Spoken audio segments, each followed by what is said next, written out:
आपण आलो परेलच्या वर्कशॉपमध्ये, जिकडे माझ्या आतमध्ये गणपतींचं काम चालू आहे. तर गणपती दाखवायला तर अलाउड नाही पहिली गोष्ट, आणि आपल्याला म्हणजे ओळखीवर सोडलं आहे आतमध्ये, आणि व्हिडिओ काढायला कोणीही अलाउड करत नाही आहे.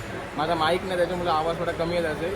पण जे डिमांडचे म्हणजे आता कॉस्ट्यूम वगैरे नाही तर आपल्याला पण चांगलं नाही वाटत ते दाखवायला. तर हा गणपती रेडी झाला आणि इकडे like hundreds of Ganpati ready होत आहेत. मुंबईचे मोस्ट ऑफ द गणपती इकडनंच म्हणजे रेडी होऊन जातात बाहेर. हा गणपती प्रॉपर रेडी झाला आहे आणि त्याच्या बाजूला एक दादा आहे जो आखणी काढतो. म्हणजे इकडची माणसं एवढी बिझी आहेत ना, म्हणजे एकदम डेंजरमध्ये बिझी आहेत. 2-2, 3-3 दिवस झोपले नाहीत. पहिला हा गणपती बघा कसं रेडी झालं आहे. बघा भाई, मी देवाच्या पायाजवळ येतो. बघा बघा बघा हा गणपती बघा कसं रेडी झाला.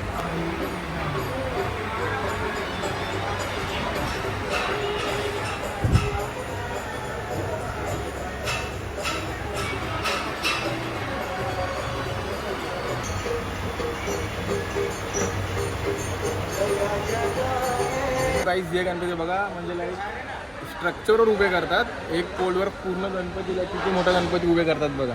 हा एक गणपती जो रेडी चालू आहे, त्याच्या बाजूला गणपती बघू शकता तुम्ही. हे बघा कसा किती मोठा गणपती रेडी होतोय. आणि आतमध्ये भाई हंड्रेड्स ऑफ गणपती या पूर्ण कारखान्यामध्ये रेडी होऊन चाललेले आहेत. एक गणपती तिकडे आगमन चालू आहे, मी दाखवतो तुम्हाला, वेट करा थोडा. सगळे वर्कर्स एकदम 2-2 दिवस झोपले नाही भाई.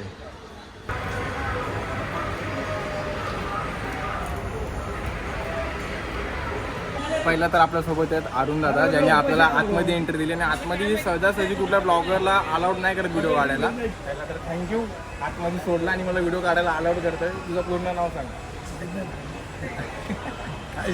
सांग सांग सांग. अरुण आणि पूर्ण, मला तर नाही माहिती पूर्ण नाव. अरुण दत्ते. अरुण दत्ते. आणि किती वर्षापासून कारखाना चालवतोय? 16 वर्ष. 16 वर्ष झाले. आणि आता तर मुद्दे रेडी नाही. आणि तिथं कधीपर्यंत रेडी होते? बरं, ज्या मुद्दा रेडी झाला ते निघून गेलं. आणि आता येणाऱ्या शनिवार रविवारी पण आगमन आहेत. आणि त्याच्या पुढच्या 23-24ला पण आगमन आहे. जेवढ्या मूर्त्या सगळ्या निघून. किती दिवस झोपला नाही? झोपलं तर 5-6 दिवस नाही.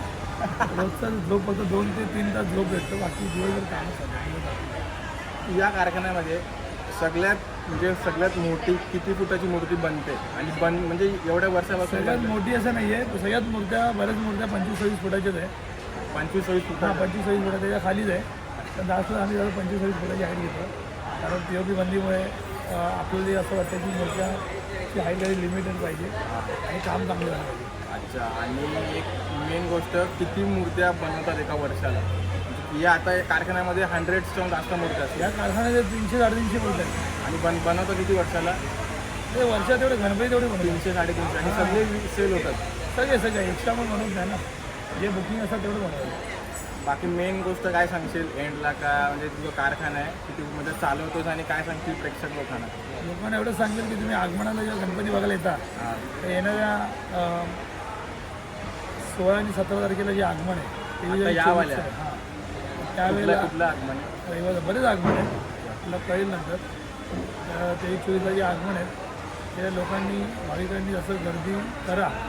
पण परेलच्या वर्कशॉपला गर्दी करा. हां, म्हणजे गर्दी बघायला या तुम्ही, पण तसं सिक्युरिटीचं भान ठेवा. मोबाईल, आपले पाकीट, आपल्या सोन्याची वस्तू. गर्दी होते का? भरपूर बाहेर गर्दी? हो, मी आलो बाहेरनं झालो, गर्दी होती, मला सोडत नव्हते. म्हणजे आता मी थोडा शूट करतो आणि मग निघूया, कारण की गणपती रेडी नाहीत आणि अलाउड पण नाही, कारण की देवाचे वस्त्र नाहीत तर ते बरोबर पण नाही वाटत व्हिडिओमध्ये. तेच नाही. Okay, thank you. माझं नाव लक्षात ठेव, माझं नाव जय पाटील आहे. मी ठाण्यावरून. मूर्ती बघा ऑरेंज वाली किती मोठी आहे माझी. देवा एवढा वाईड आहे ना, उभा राहिलो ना मी तरी इथे लागेल फक्त हाताच्या एवढा. किती यूज आणि किती मोठी मूर्ती, आणि एकदम प्रॉपर ऑरेंज कलर. तो गाईज बाहेर गर्दी बघा. म्हणजे एक गणपतीचा ना आगमन आहे, एक आगमन नंतर म्हणजे बाहेर एवढी गर्दी पडली बघा. तर हा कुठला राजा आहे काय माहिती नाही. जय भवानी राजा आहे, टी शर्टच्या मागे लिहिलं.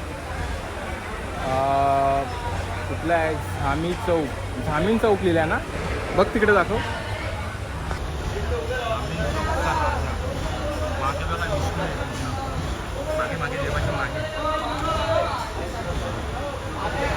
तर जेव्हा याचं आगमन निघेल आपण दाखवूया. आपल्याला घरी पण जायचं, आपल्याला लेट पण झालं. गणपतीचं ओव्हरऑल बघितलं तर कामच चालू आहे. फार कमी मूर्त्या ते रेडी झालेत. आणि आता गणपतीला आजची तारीख आहे 11 म्हणजे गणपती येणार 27ला. 15 दिवसात रेडी निघल्या गणपती निघले.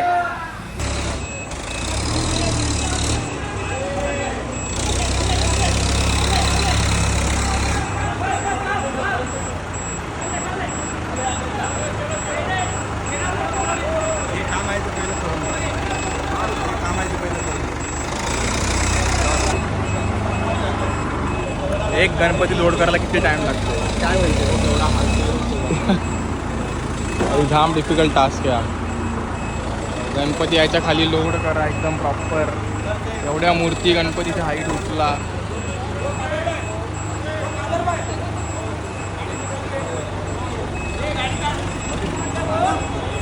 अरे अरे अरे हल्लू हल्लू हल्लू.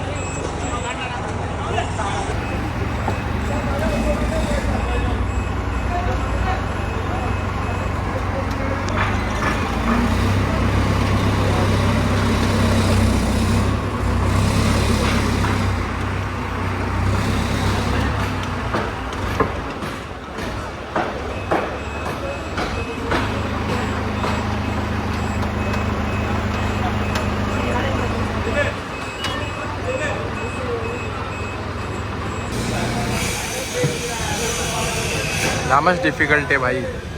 वाटलं नव्हतं मला एवढं डिफिकल्ट असेल काय. 1 तास झाला गाईज 1 तास. अजून हालतोयच गणपती बाप्पा.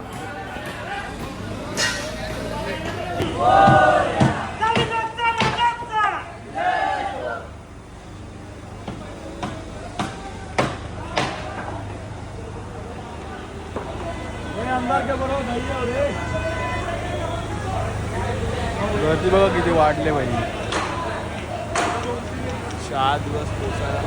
4 दिवस पोचायला लागतात त्यांना.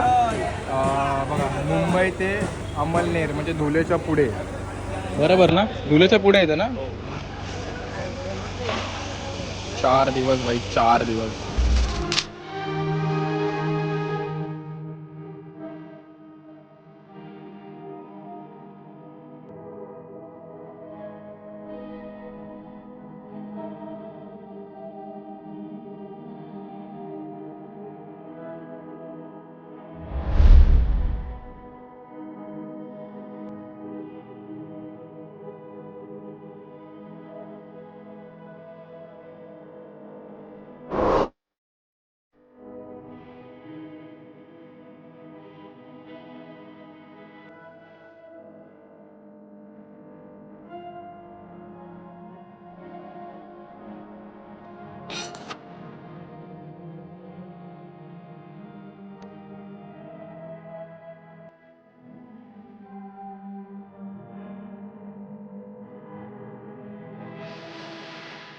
तर भाई व्हिडिओ आपण एंड करूया. भले छोटी व्हिडिओ असेल पण एकदम मी मस्त एडिट करून टाकणारी व्हिडिओ. आणि गर्दी तर भाई गर्दी वाढतच चाललेली. तसा टाइम सुधारला तसा आम्ही 2 व्हीलर घेऊन आलो म्हणून लेट नको व्हायला म्हणून आम्ही निघतोय. एक तर लेट आलो आणि लेट नको पोहोचायला घरी. एक तर सोमवार आहे डेव्हलप पण जायचं आहे. तर व्हिडिओ आवडले असेल तर make sure like share subscribe करा. भेटूया आपण नेक्स्ट व्हिडिओमध्ये. तोपर्यंत जय Shriram bye bye take care आणि गणपती बाप्पा मोरया भाई. चलो अभी घर पे.